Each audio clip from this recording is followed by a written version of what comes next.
number 3. The third step is to calculate terminal value. Calculate terminal value. I don't need to explain much about terminal value because this you started, you've covered this in your previous financial management lessons at the lower level.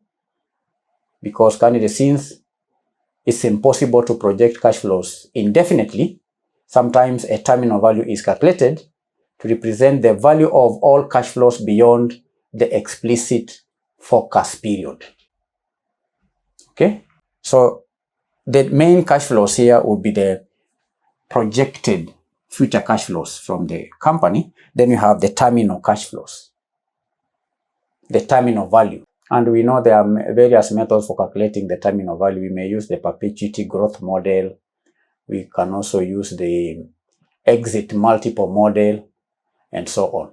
Then once you have the cash flows from these terminal values and the projected future cash flows,